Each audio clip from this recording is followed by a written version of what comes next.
প্রাথমিক নিয়োগ দুর্নীতি মামলায় এবার অভিষেক বন্দ্যোপাধ্যায়কে নোটিশ ইডির। 15 জুন সিজিওতে হাজিরার নির্দেশ।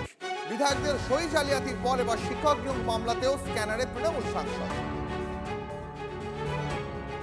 আমাদের প্রতিনিধি সায়ন্ত রয়েছেন আমাদের সঙ্গে, সরাসরি আমি কথা বলবো সায়ন্তের সঙ্গে। সায়ন্ত, তাহলে অভিষেক বন্দ্যোপাধ্যায় এই মুহূর্তে কিন্তু প্রবল চাপে।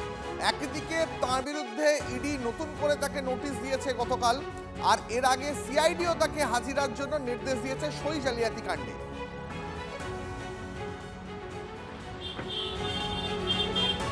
একদমই, দেখো, ডায়মন্ড হারবারের সাংসদ অভিষেক বন্দ্যোপাধ্যায়ের কিন্তু অস্বস্তি বেড়েই চলেছে।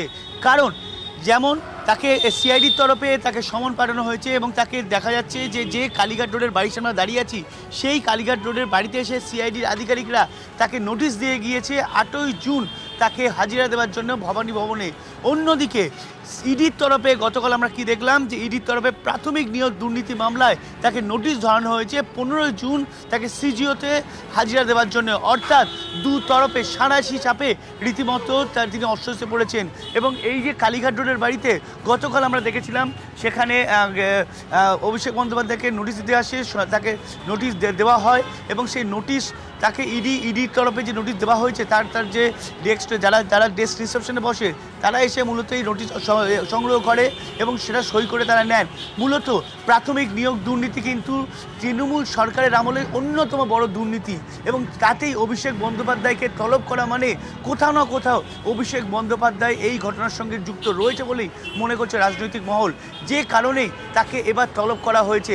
এবং প্রাথমিক নিয়োগ দুর্নীতিতে অসংখ্য যারা পরীক্ষার্থী রয়েছে বা যারা পরীক্ষা দিয়ে চাকরি পেয়ে গিয়েছিল, প্রত্যেকেই এই কেসে ভুক্তভোগী হয়ে রয়েছে।